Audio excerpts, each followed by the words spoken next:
আমরা বর্তমানে বাস করছি চূড়ান্ত নির্লজ্জ এক পৃথিবীতে। এমন এক পৃথিবী যেখানে আপনার হাতের মুঠোফোন দিয়েই যে কোনো ওয়েবসাইট থেকে যে কোনো ভিডিও চালাতে পারেন অনায়াসে। পর্নোগ্রাফি ইন্ডাস্ট্রি বর্তমানে একটি $multi-trillion ইন্ডাস্ট্রি, যার উদ্দেশ্য এবং কাজই হলো আপনাদের প্রত্যেকেই যেন কোনো না কোনো ভাবে এসব নোংরামির ভোক্তা হন, এবং প্রতিটি নারী, পুরুষ ও শিশুর সামনে এগুলো যেন উন্মোচিত হয় তা তারা আশা করে। আপনিও দেখবেন, আসক্ত হবেন এবং পরিণত হবেন আরো একজন ভোক্তায়। এটাই হলো আমাদের সমাজকে দেয়া পর্নোগ্রাফির উপহার। এটা তৈরি করছে অমানুষ, মানুষকে পরিণত করছে পশুতে, যৌন বিকারগ্রস্ত মানুষে।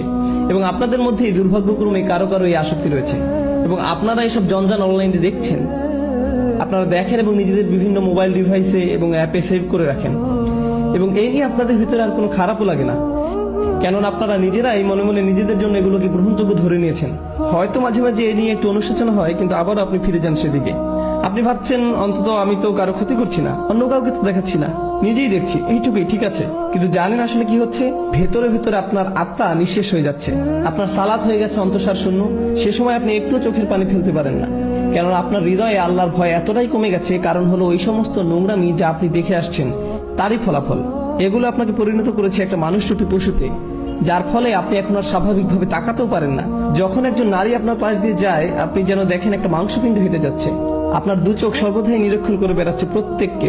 সারাটাক্ষণ আপনি হা করে তাকিয়ে থাকেন, চেয়ে থাকেন, চোখ নামিয়ে নিতে আপনার রীতিমতো কষ্ট হয়। যখন আপনি সাবওয়েতে কিংবা ক্যাম্পাসে অথবা যখন কর্মক্ষেত্রে নয়তো রাস্তা দিয়ে হেঁটে যাচ্ছেন, আপনি পারছেন না নিজেকে সংযত রাখতে। হয়তো একটা বিলবোর্ডের দিকে তাকালেন, আপনি দ্বিতীয়বার তাকান, তৃতীয়বার তাকান। এমন একটা সুযোগ আপনি হাতছাড়া করেন না যা দিয়ে আপনার অন্তরটা কলুষিত হয়। আপনি পরিপূর্ণভাবে একজন আসক্ত ব্যক্তি।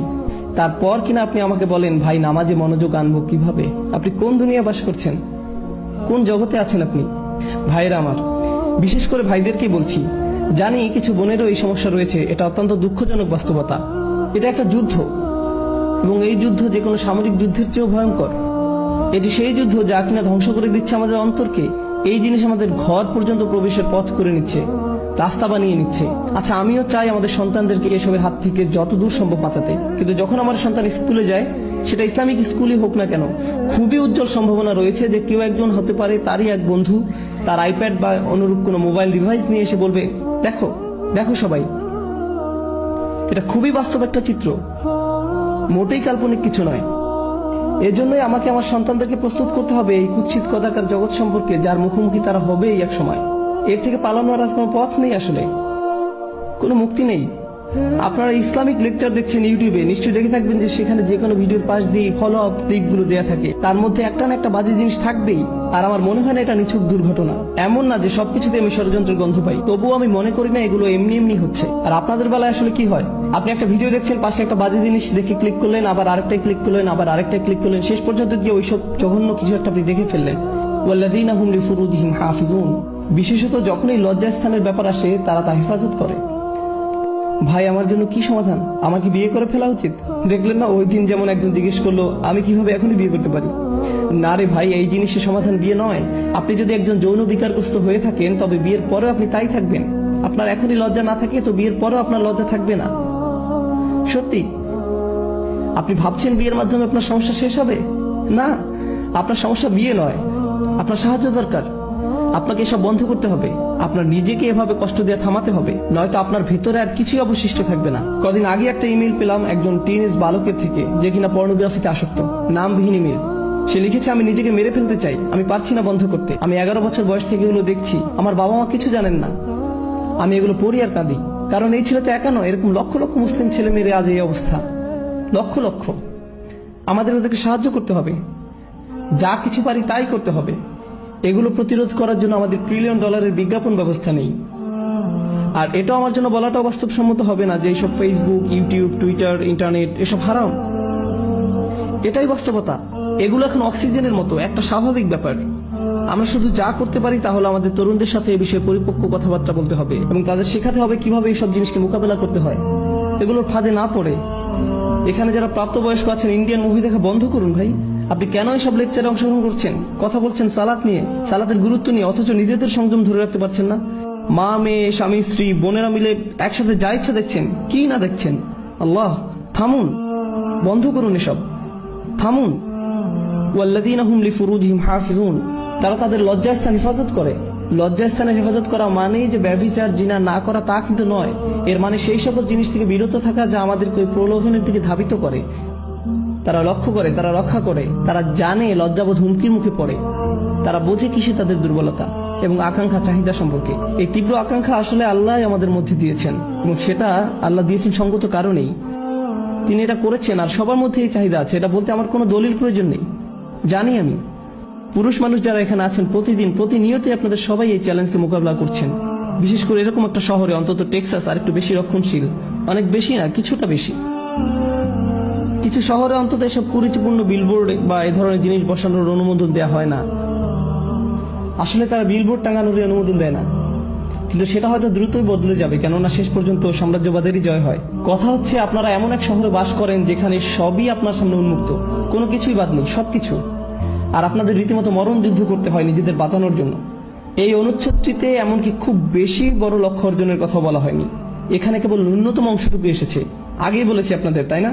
এগুলো হলো ন্যূনতম, যা না হলেই নয়। আমাদের ন্যূনতম কর্তব্য হলো যে আমাদের যাবতীয় নির্লজ্জতা, বেহায়াপনা থেকে নিজেদের বাঁচিয়ে চলতে হবে, নিজেদের ভেতরে এই প্ররোচনার বিরুদ্ধে যুদ্ধ ঘোষণা করতে হবে। আর আমি জানি আপনাদের কেউ না কেউ আছেন যারা এসব বন্ধ করার চেষ্টা করছেন, তারপর আবার ফিরে গেছেন, আবারও চেষ্টা করছেন, আবার ফিরে গেছেন, বারবার ফেসে যাচ্ছেন এই চক্রান্তে।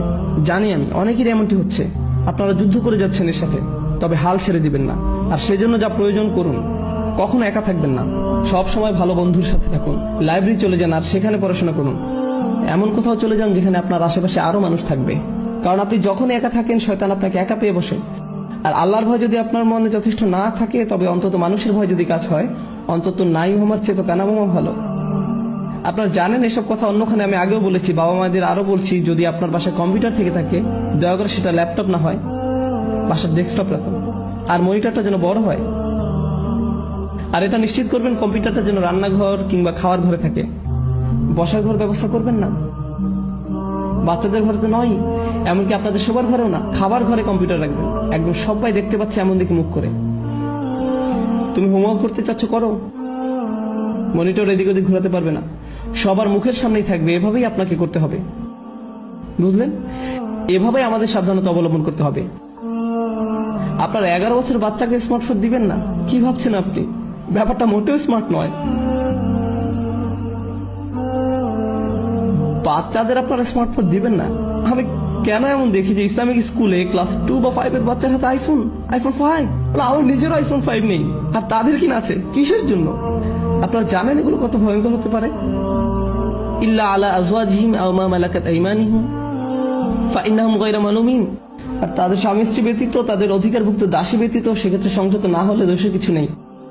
আল্লাহ বলছেন আমাদের এসব আকাঙ্ক্ষা রয়েছে এবং আমরা সেগুলো সম্পাদন করতে পারবো, পূরণ করতে পারবো, কিন্তু শুধুমাত্র আমাদের বৈধ স্বামী স্ত্রীর মাধ্যমে। কিন্তু এর বাইরে আমরা কোনো কিছু করতে পারবো না। আরেকটা ব্যাপার, যখন মানুষ ওই সমস্ত জঘন্য জিনিসে আসক্ত হয়, অবিরতভাবে ওইসব নিয়ে পড়ে থাকে এবং অতিরিক্ত বেশি পরিমাণে সেসবের সংস্পর্শে থাকে, তাদের দাম্পত্য জীবন হয় দুর্বিষহ। ভোগ সুখ নিয়ে তাদের নিজেদের ভেতরে এক ধরনের অলীক এবং অবাস্তব ধারণা গড়ে ওঠে এবং তখন তারা নিজেদের স্বামী স্ত্রীর কাছ থেকে সেই সুখ খুঁজে পায় না। ঘরে ঘরে এগুলো নিয়ে অনেক বড় ফিতনা তৈরি হয়, পরিবার ধ্বংস হয়ে যায়, মুসলিম পরিবার। এগুলোই বর্তমান সমাজে আমাদের হচ্ছে। আল্লাহ তাদের সম্পর্কে বলেন যারা সালাত প্রতিষ্ঠা করে, তিনি বলেন আমি বর্ণনা করছি যারা সালাত বা নামাজ প্রতিষ্ঠা করে, এগুলো হচ্ছে মওসুফ আল মুসল্লিন, সালাত প্রতিষ্ঠাকারীর বৈশিষ্ট্য। আল্লাযিনা, সব আল্লাযিনা গুলোর প্রত্যেকটি হচ্ছে মুসল্লিদের এক একটি সিফাত বা বৈশিষ্ট্য। অর্থাৎ যারা সালাত কায়েম করে তারাই হলো সেসব মানুষ যারা নিজেদের সালাত কায়েমের ব্যাপারে নিয়মিত এবং অবিচল। এরাই হলো সেসব মানুষ। ফামান ইবতাগা ওয়ারাআ যালিকা ফাউলাইকা হুমুল আদুন। আর যারা কিনা এই সীমার বাইরে চলে যায় তারা মূলত আগ্রাসনে লিপ্ত। এসব কাজে এক প্রকার আগ্রাসন। দেখুন, যখন কিনা আদু উল্লেখ করা হচ্ছে অথবা আদিন আসছে আদুন থেকে, আদা থেকে, ঠিক আছে? আল আদুন, আল আদাওয়া আরবিতের মানে হলো শত্রুতা। আল্লাহ বলছেন যারাই কিনা তাদের কামনা বাসনা চরিতার্থ করে হালাল পথের বাইরে, বিবাহের বাইরে, যারাই সেটা করে তারাই এক ধরনের সক্রিয় আগ্রাসনে লিপ্ত। প্রশ্ন হচ্ছে কার বিরুদ্ধে এই আগ্রাসন? কারণ আপনি যখন শত্রুর কথা বলেন তখন মাথায় আসে যে সে শত্রু কার শত্রু। যদি তারা শত্রুতে পরিণত হয় তাহলে কাদের জন্য শত্রু? আল্লাহ সেটা বলেননি, উল্লেখ করেনি কোন মাফউল বিহি কিংবা কোন জার মাজরুর। এর মানে কি হতে পারে জানেন? তারা তাদের নিজেদের শত্রু, তাদের পরিবারের শত্রু, তারা এমনকি আল্লাহর দেয়া শিক্ষার বিরুদ্ধেও শত্রুতায় লিপ্ত। বুঝতে পেরেছেন? এরাই হলো এই ধরনের মানুষ। আপনার আর আমার সবচেয়ে যে গুরুত্বপূর্ণ সম্পদ তা হলো আমাদের অন্তর, আমাদের হৃদয়। আর এই নির্লজ্জতা আমাদের অন্তরটাকে ধ্বংস করে দেয়, নিশ্চিহ্ন করে দেয়।